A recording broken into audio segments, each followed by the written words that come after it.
Sir അങ്ങനെ E ഡിയെ ആക്രമിച്ച തിരുവനന്തപുരത്ത് നടന്ന ആ കേസിൽ ഇന്നൊരു വിധി, ഹൈക്കോടതി വിധി വന്നു എന്ന് വാർത്ത വന്നായിരുന്നു. അതിനെ ആക്രമിച്ച അല്ലെങ്കിൽ ആർക്കെതിരെയാണോ കേസ് എടുത്ത അവർക്കെല്ലാം ബെയിൽ കൊടുത്തിരിക്കുന്നു എന്നാണ് വാർത്ത. സാർ ശ്രദ്ധിച്ചായിരുന്നോ അത്? തീർച്ചയായും ശരിയാണ്. ബെയിൽ കിട്ടിയിരിക്കുന്നു. 10 പേർക്ക് ഇതുവരെ അപ്ലോഡ് ചെയ്തിട്ടില്ല എന്നാണ്. അല്ല, അത് ഇതിലൊക്കെ ഉണ്ടായിരുന്നു, ന്യൂസിലൊക്കെ വന്ന് ലൈവായിട്ട് വന്നായിരുന്നു. അത് സൂചിപ്പിക്കുന്നത് നമ്മുടെ ആക്രമണകാരികളെ ഫേവർ ചെയ്യുന്ന ഒരു ജുഡീഷ്യൽ സിസ്റ്റം, അതാണ് നമ്മളിപ്പോൾ കാണുന്നത്. ഇവിടെ എന്തുകൊണ്ട് ഈ പറഞ്ഞ പാറ്റകളെ പോലെയുള്ള സമരങ്ങൾ വരുന്നു എന്ന് ചോദിച്ചു കഴിഞ്ഞാൽ, നമ്മുടെ ക്രിമിനൽ ജസ്റ്റിസ് ഡിസ്പെൻസേഷൻ ശരിക്കും പറഞ്ഞാൽ ഹാഷല്ല എന്നുള്ളതാണ്. സാർ, ആ ബെനിഫിറ്റ് ഓഫ് ഡൗട്ടിനെ ദുരുപയോഗം നടക്കുന്നു എന്ന് വേണമെങ്കിലും എല്ലാം. അതായത് ഈ ക്രിമിനൽ ജസ്റ്റിസിൽ ഇപ്പോൾ ഇസ്ലാമിക് ലോയിൽ ക്രിമിനൽ ജസ്റ്റിസിന്റെ നമ്മളത് പ്രൊമോട്ട് ചെയ്യുന്നതല്ല, പക്ഷെ എന്നാലും വളരെ ഹാർഷാണ്, ബ്രൂട്ടലായിട്ടാണ്. അതിന്റെ കാര്യം കഴിഞ്ഞാൽ അവർ they do it in the open so that it will be a deterrence. മറ്റുള്ളവർക്ക് ഒരു ഇതാകണം, മോഡലാകണം. അവർ ഇനി ഇത് ചെയ്ത് കഴിഞ്ഞാൽ നമുക്കും വരുന്നുള്ള പേടി മനസ്സിനകത്ത് വേണം. ഇപ്പം നമ്മുടെ യങ് തലമുറയ്ക്കും പറ്റിയിരിക്കുന്ന കുഴപ്പം, അവരുടെ ഉള്ളിൽ ഞാൻ പറഞ്ഞ നമ്മൾ ഭീതി വേണമെന്നല്ല, പക്ഷെ നമ്മളെ ഭാവിയെക്കുറിച്ചൊരു ആശങ്ക എങ്കിലും നമുക്ക് വേണ്ടേ? അതില്ലാത്ത ഒരു തലമുറയാണ് നമ്മളിപ്പോൾ വാർത്തെടുത്തുകൊണ്ടിരിക്കുന്നത്. അതിന് നമ്മുടെ ഇവിടുത്തെ അപ്പോൾ നമുക്ക് എന്താ വേണ്ടത്? നമുക്കൊരു ഉത്തരവാദിത്തപ്പെട്ട രാഷ്ട്രീയ പാർട്ടികൾ ഉണ്ടാവണം, ഇവരെ നല്ല വഴിക്ക് കൊണ്ടുവരാനായിട്ട്. അതുണ്ടാകുന്നില്ല.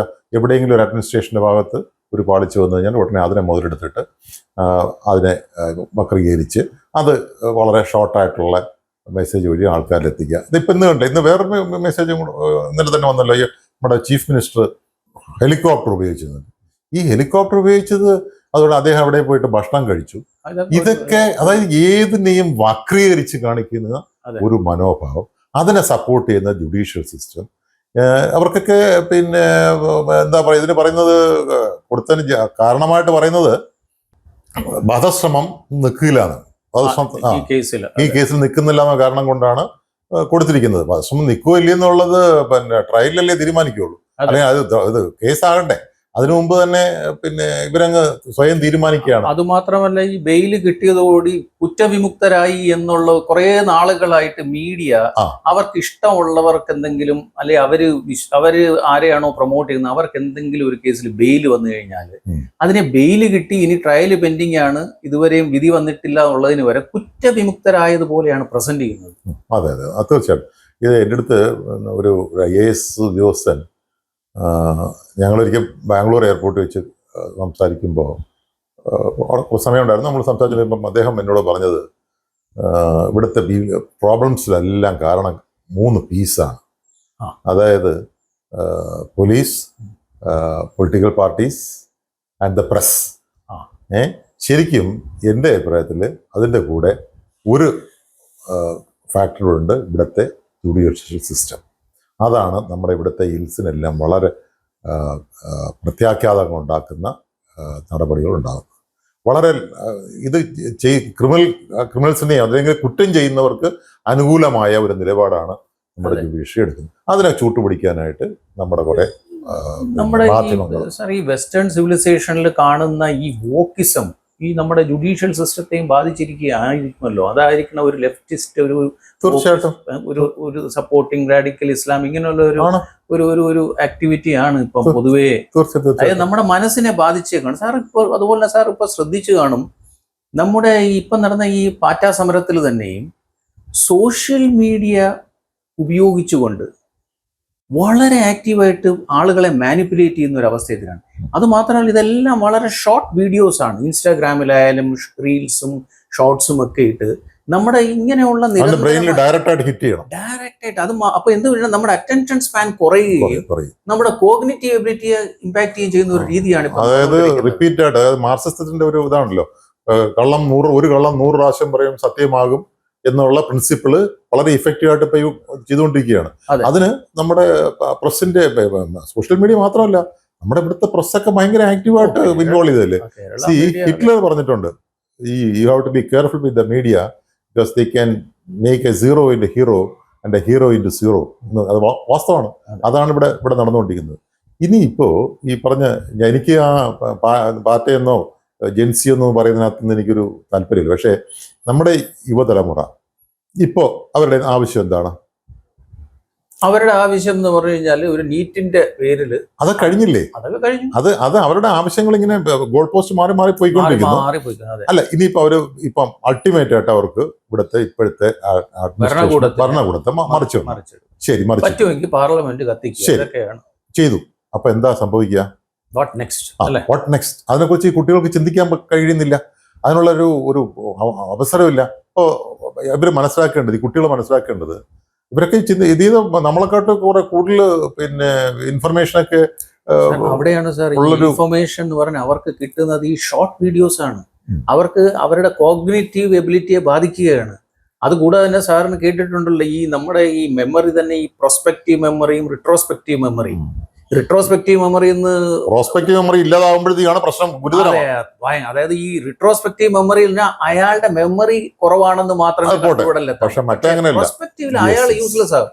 അപ്പൊ ഒരു ജനറേഷനെ യൂസ്ലെസ് ആക്കുന്ന രീതിയിലുള്ള ആക്ടിവിറ്റിയാണ് ഈ സോഷ്യൽ മീഡിയയിലെ ഈ short form of information. Social media മാത്രം മക്കളെ പറയണം. സോഷ്യൽ മീഡിയ മാത്രമല്ല, നമ്മുടെ ഇവിടുത്തെ മീഡിയയും അത് തന്നെയാണ്. ഇപ്പൊ നമ്മൾ പറഞ്ഞു വന്നതിന്റെ കണ്ടിന്യൂഷൻ ആയിട്ട് പറയുകയാണെങ്കിൽ, ഇപ്പോൾ ബംഗ്ലാദേശില് നല്ല ആ ഒരു സമയത്ത് ആ രാജ്യം നമ്മുടെ എക്സ്പോർട്സിന് വലിയ ചലഞ്ചായിരുന്ന ഒരു രാജ്യമാണ്. ടെക്സ്റ്റൈൽസിൽ അവരായിരുന്നു നമ്മളെക്കാട്ടും ചെറിയൊരു രാജ്യം. നമ്മളെ ഇത്രയും വലിയൊരു, നമ്മുടെ നാട്ടിലുള്ള പ്രതിപക്ഷം തന്നെ അവനെ കണ്ടു പറഞ്ഞുകൊണ്ടിരുന്നതാ. എന്തിനാ പറയുന്നത്, നമ്മുടെ ഈ ഇതുണ്ടല്ലോ, നമ്മുടെ അയൽക്കൂട്ടം, സെൽഫ് ഹെൽപ്പ് ഗ്രൂപ്പ്, അതൊക്കെ നമ്മൾ അവിടെ നിന്ന് കോപ്പി ചെയ്തതാണ്. അങ്ങനെ ഇരുന്ന ഒരു രാജ്യം ഒരു സുപ്രഭാതത്തില് ആ അഡ്മിനിസ്ട്രേഷനെ അട്ടിമറിച്ചപ്പോ ഇപ്പൊ എന്തുണ്ടായി? അവിടെ ജോലിയില്ല, അവിടെ മാനുഫാക്ചറിങ് ഇല്ല. ഇപ്പൊ ഇത് ഇവരുടെയൊക്കെ ഈ ഡീപ് സ്റ്റേറ്റുകളെയും അതുപോലുള്ള ഡിപ്പെൻഡ് ആക്കുക. അതായത് ഈ കമ്മ്യൂണിസ്റ്റ് പാർട്ടി അങ്ങനെയാണ്. കമ്മ്യൂണിസ്റ്റ് പാർട്ടി ഇവരെ അണികളെ വളരാൻ വിടില്ല. പിന്നെ അവര് എപ്പോഴും അവരുടെ വിധേയത്വത്തിൽ നീക്കും. അതേപോലെ ഇപ്പൊ പാലസ്തീനിൽ നടക്കുന്നതാണ്. ഈ കിട്ടുന്ന UNO നിന്ന് കിട്ടുന്ന കാശും മറ്റു രാജ്യങ്ങളിൽ നിന്ന് കിട്ടുന്ന കാശും അതുകൊണ്ട് ശാപ്പടിച്ചിരിക്കുക. ഒരു തരത്തിലുള്ള ആക്ടിവിറ്റീസ് അതേപോലെ ആകും. ഇപ്പൊ നമ്മളെ ഇതൊക്കെ പറയുമ്പോഴും നമ്മുടെ രാജ്യത്തെ സംബന്ധിച്ചോളം ഒരു വലിയൊരു ചലഞ്ച് എന്ന് പറയുന്നത് എംപ്ലോയ്മെന്റ് ആണ്. Every year lakhs and lakhs of jobs create ചെയ്യേണ്ട അവസ്ഥ. കുട്ടികൾ സർവകലാശാലയിൽ നിന്നും മറ്റ് പഠിത്തം കഴിഞ്ഞ് പുറത്തിറങ്ങുന്നു. അപ്പൊ അവർക്ക് ജോലി കൊടുക്കേണ്ടതായിട്ടുണ്ട്. അതൊരു വലിയ ചലഞ്ചാണ് ശരിക്കും പറഞ്ഞാൽ. അവിടെ അതിലും ശ്രദ്ധിച്ചിട്ടുണ്ടാവും സാർ, ഈ നമ്മളെ ഇപ്പോഴത്തെ ഈ പാഠ്യപദ്ധതിയിൽ അല്ലെങ്കിൽ നമ്മുടെ എഡ്യൂക്കേഷൻ സിസ്റ്റത്തിൽ പിള്ളേരെ ചുമ്മാ അങ്ങ് ജയിപ്പിച്ചു വിടുവാണ്. അപ്പൊ അവർക്കെല്ലാം ബ്ലൂ കോളർ ജോബ് വേണം എന്നുള്ള അവസ്ഥയിലേക്കുണ്ട്. അതായത് പണ്ട് ഇതിന്റെ ഫിൽറ്ററിംഗ് ഉണ്ടായിരുന്നു. അതെ, ഓരോ ക്ലാസ്സിലും എക്സാമിനേഷന് നമ്മുടെ ക്ലാസ് നമ്മളൊക്കെ പഠിച്ചത് എങ്ങനെയാ, ഒരു 5 പേര് തോക്കും അല്ലെങ്കിൽ 10 പേര് തോക്കും. അവർ ഒരു വർഷം കൂടെ ആ ക്ലാസ്സിൽ ഇരിക്കും. അത് കഴിയുമ്പോഴത്തേക്ക് മതിയാക്കിയിട്ട് അവർ പിന്നെ അവിടെ പോകുന്ന അവരുടെ ആയിട്ടുള്ള അവരുടെ സ്കില്ലിന് ചേർന്ന ജോലികൾക്ക് പോകും. അത് കഴിഞ്ഞ് ഇതിങ്ങനെ ഫിൽട്ടർ ചെയ്ത് SLC ശരിക്കും ജയിക്കുമെന്നുള്ള പിള്ളേരെ മാത്രമേ പരീക്ഷയ്ക്ക് ഇരുത്തുമായിരുന്നുള്ളൂ. അങ്ങനെ ഒരു അവസ്ഥ ഉണ്ടായിരുന്നു. എന്നിട്ട് 100% അന്നത്തെ ഇതുകൊണ്ട്. പക്ഷേ അത് കഴിഞ്ഞ് ഒരു സ്റ്റേജ് കഴിഞ്ഞപ്പോഴത്തേക്ക് ഈ കമ്മ്യൂണിസ്റ്റ് സാറന്മാരെ അക്കോമഡേറ്റ് ചെയ്യുന്നതിന് വേണ്ടിയിട്ട് ഈ അതായത് ഒന്നാം ക്ലാസ് ടീച്ചർ വേക്കൻസി ജനറേറ്റ് ചെയ്യാനും മെയിൻറ്റെയിൻ ചെയ്യാൻ ഒരു സ്റ്റേജ് വന്നപ്പോൾ ഡിവിഷൻ ഫോളോ വന്ന് ഇവരെയൊക്കെ അക്കോമഡേഷനോ എന്ന് വന്നിട്ട് പരിപാടി ഉണ്ടായിരുന്നു അല്ലേ, ഒരു സ്കൂളിൽ നിന്ന്.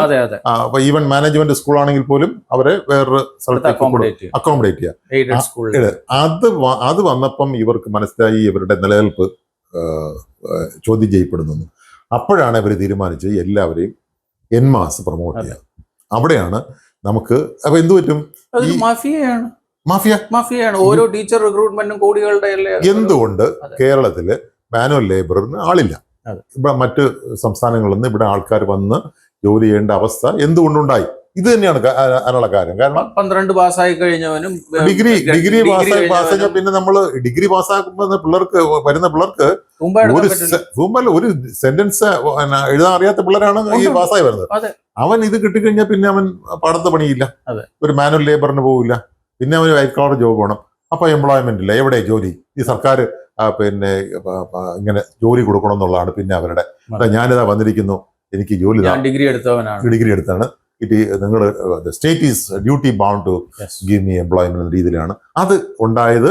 ഇവരുടെ ഈ ഗൂഢാലോചന എന്ന് പറയാൻ പറ്റില്ല, പിന്നെ അവരുടെ പ്ലാനിങ് പ്രോസസ് നിന്ന് വളരെ സിസ്റ്റമാറ്റിക് ആയിട്ട് ഉണ്ടാക്കി വന്നു. ഇപ്പൊ എന്താണ്, ഇപ്പൊ 99.9 അങ്ങനെയാണ് മന്ത്രിമാര് ഊറ്റം നമ്മൾ ലിറ്ററേറ്റ് സ്റ്റേറ്റ് ആണെന്ന് പറയുകയും ചെയ്യാം. ഇവനൊന്നും ഒരു കാര്യം എഴുതാനും അറിയില്ല, വായിക്കാനും അറിയാത്ത പിള്ളേർ എത്രയോ ഉണ്ടായിട്ടുണ്ട്. അപ്പൊ അത് ഒരു കാര്യം. ഇതിന്റെ ഒരു ഡേഞ്ചർ എന്ന് പറഞ്ഞാൽ ഈ കേരളത്തിന്റെ മാതൃക എന്നും കേരള മോഡൽ എന്നും ഇതെല്ലാം ഇന്ത്യ മൊത്തം കോപ്പി ആയി കഴിഞ്ഞാൽ അപകടം.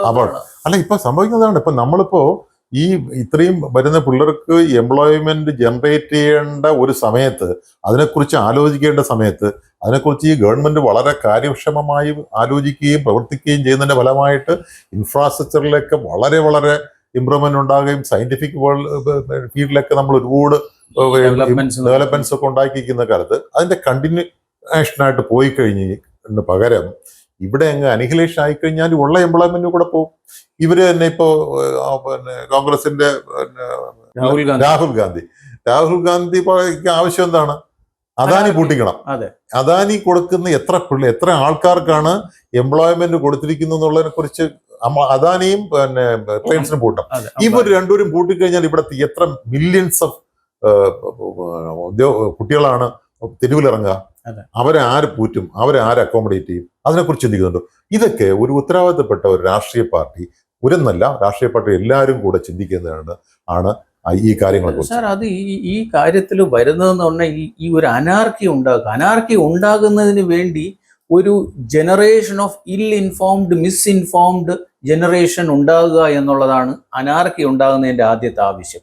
അത് തന്നെയല്ലേ നടന്നുകൊണ്ടിരിക്കുന്നത്. ആയിക്കോട്ടെ, അങ്ങനെ വന്നാൽ എന്താ, വാട്ട് ഈസ് നെക്സ്റ്റ്? അതിനെ കുറിച്ചല്ലേ ചിന്തിക്കേണ്ടത്. നശിപ്പിക്കുക എന്നുള്ളതാണ്. നശിപ്പിച്ചു കഴിഞ്ഞാൽ ഈ പറയുന്ന ഇവന്റെയും മക്കള് നശിക്കില്ലേ? ഇങ്ങനെ ഈ അനിഹിലേഷൻ ഉണ്ടാക്കാൻ കൂട്ടുപിടിക്കുന്ന അവരുടെ മക്കളും നാളെ പിന്നെ തെരുവിലാകില്ലേ? അത് അവരിപ്പം വളരെ സേഫ് സോണിൽ ഇരിക്കുന്നതാണ് അവരുടെ ധാരണ. അത് തെറ്റാണ്. അവരുടെയും മക്കള് ഇപ്പൊ ഇവരുടെയൊക്കെ മക്കൾ ആരെങ്കിലും അദാനി ജോലി കിട്ടി കഴിഞ്ഞാൽ പോകാതിരിക്കും? ആദ്യം പോകും. അപ്പൊ അവിടുത്തെ ജോലി പോയി കഴിഞ്ഞാൽ അവിടെ പോകും. ഇവന് that is going to affect him also. അത് മനസ്സിലാക്കുന്നില്ല.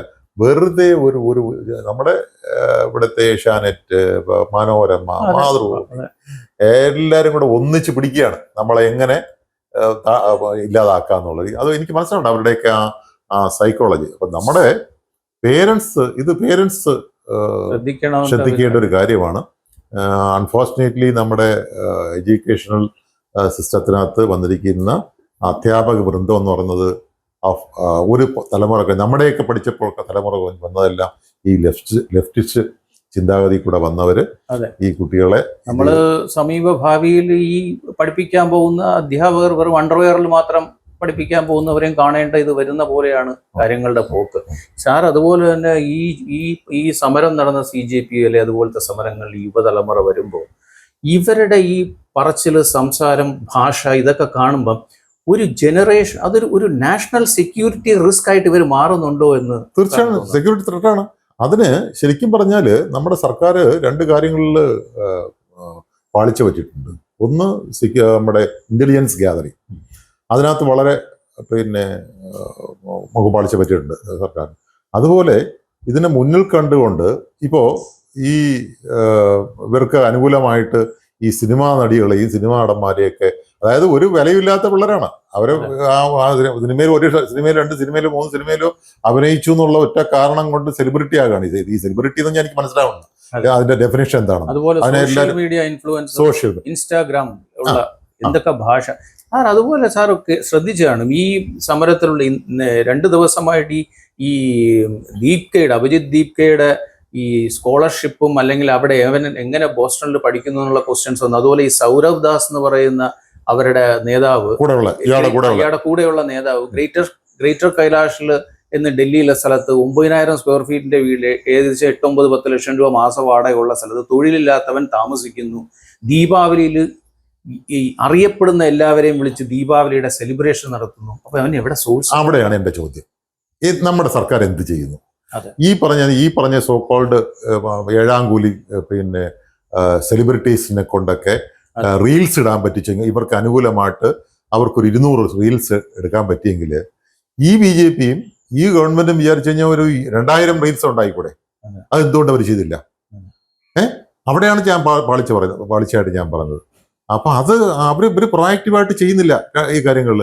ഒന്നും വേണ്ട, ഇവിടെ നമ്മുടെ പ്രധാനമന്ത്രിയെ ചീത്ത വിളിക്കുന്നു, പിന്നെ വായിക്കൊള്ളാതെ ചീത്ത. ഇതിൽ ഏതെങ്കിലും രാജ്യത്ത് ഈ പറഞ്ഞ ഇതുണ്ടല്ലോ, നമ്മുടെ ഈ ഇടയ്ക്ക് ഒരു കുട്ടിയെ അറസ്റ്റ് ചെയ്യാൻ പോയപ്പോഴത്തേക്ക് വിട്ടാസ് കാണിച്ച ഷോ ഉണ്ടല്ലോ, അത് ഇവര് വലിയ ജനാധിപത്യം. ഐസി ഘോഷ്. ഞാൻ ചോദിക്കുന്നത്, ഇങ്ങനെ ഒരു യൂണിഫോം ഇട്ടുകൊണ്ട് എന്താ ഇവിടെ ഷാജൻ സ്കറിയയും ഇവിടെയുള്ള എല്ലാ ക്രിമിനലുകളെയും പിന്നെ അറസ്റ്റ് ചെയ്യാൻ പോകുമ്പോഴത്തേക്ക് യൂണിഫോം ഇട്ടാണോ പോയിട്ടുള്ളത്? ക്രിമിനൽസിനെ പിടിക്കാൻ പോകുമ്പോൾ യൂണിഫോം ഇട്ടാൽ അവിടെ നിന്ന് വരും, എന്താ വാ എന്നെ അറസ്റ്റ് ചെയ്യാൻ നിന്ന് വരുമോ? അപ്പൊ അതിന് പോലീസിനായിട്ടുള്ള ഒരുപാട് പദ്ധതികളുണ്ട് ഇത് ചെയ്യാനായിട്ട്. അപ്പൊ അതുപോലെ നമ്മുടെ ഇപ്പോൾ ഈ ഞാൻ പറഞ്ഞു വന്നതിന്റെ കണ്ടിന്യൂഷൻ, പ്രധാനമന്ത്രിയെ ഇങ്ങനെ ചീത്ത വിളിക്കുന്നു, വായി തോന്നിയൊക്കെ ഏതെങ്കിലും രാജ്യത്ത് നടക്കുമായിരുന്നു? ഈ പറഞ്ഞ ഇവരുടെയൊക്കെ പിന്നെ അമ്മ രാഷ്ട്രമായ ചൈന, റഷ്യ സ്ഥലങ്ങളിലൊക്കെ നടക്കുമോ? അതാല്. അപ്പോ എന്തുകൊണ്ട് BJPക്ക് അല്ലെങ്കിൽ സർക്കാർ അനുകൂല സംഘടനകൾക്ക് പിന്നെ ഒരു പ്രൊട്ടസ്റ്റ് നടത്തിയില്ല ഇവിടെ തിരുവനന്തപുരത്ത്? കേരളത്തിലെ തിരുവനന്തപുരം സെക്രട്ടേറിയറ്റിന് മുമ്പിൽ ഒരു മെഴുകുതിരിയെങ്കിലും വെച്ചുകൊണ്ട് ഒരു വൈകുന്നേരം ഇന്ദിരാഗാന്ധി അറസ്റ്റ് ചെയ്യപ്പോഴത്തേക്ക് പിന്നെ ഇവിടെ കാർത്തികേയൻ ഉൾപ്പെടെ 11 പേരാണ് ഉണ്ടായിരുന്നത്. ചൂട്ടും കെട്ടി പിന്നെ പ്രകടനം നടത്തി. എനിക്ക് നല്ല ഓർമ്മ, അന്ന് ഞാൻ ലോ കോളേജിൽ പഠിക്കാം. ചേരുന്ന അവസരം എന്തുകൊണ്ട് ഇവർക്ക് ഇത് ചെയ്യാൻ പറ്റില്ല? ഇത്രയും വലിയ പാർട്ടി ആയിരുന്നിട്ട്. അപ്പൊ ഇത് പറഞ്ഞു കഴിഞ്ഞാൽ നമ്മൾ സമയം കഴിഞ്ഞു പോകുന്നു. അതുകൊണ്ട് അതെ, അത് ഇവര് ചെയ്യുന്ന പ്രവർത്തികളെല്ലാം ഇങ്ങനെയുള്ള ഈ വെടിവെക്കുന്ന കാര്യം തന്നെ സാർ വാറ്റാ സമരത്തിൽ വെടിവെക്കുന്നു എന്ന് പറഞ്ഞു. ഈ നമ്മുടെ തിരുവനന്തപുരത്തെ കൗൺസിലർ സുഗതനെ അറസ്റ്റ് ചെയ്യാൻ പോയപ്പോൾ അവിടെ ആകാശ വെടിവെച്ചതിന് ഇവിടെ ആർക്കും കുഴപ്പമില്ല. അതൊക്കെ അറിയാന്നുള്ള കാര്യമല്ലേ, അതെല്ലാം മാനിപ്പുലേഷൻ അല്ലേ. അതിനെക്കുറിച്ച് നമ്മൾ ഈ പറഞ്ഞത് ഏതായാലും സാറ് ഇതിനെപ്പറ്റി നമ്മുടെ നാഷണൽ സെക്യൂരിറ്റി റിസ്ക് ആയി മാറുന്ന ഒരു ജനറേഷൻ ആകരുത് എന്നുള്ളതാണ്. അന്ന് നമ്മുടെ പേരൻസ്, നമ്മുടെ മാതാപിതാക്കള് അത് മനസ്സിലാക്കുകയും അത് അവരുടെ കുട്ടികളിലേക്ക് പിന്നെ പകർന്നു കൊടുക്കുകയും ചെയ്യണം എന്നാണ് എനിക്ക് വിനീതമായി പറയാനുള്ളത്. അതായത് പാരന്റിങ്ങിന്റെ റെസ്പോൺസിബിലിറ്റി കൂടണം. അതായത്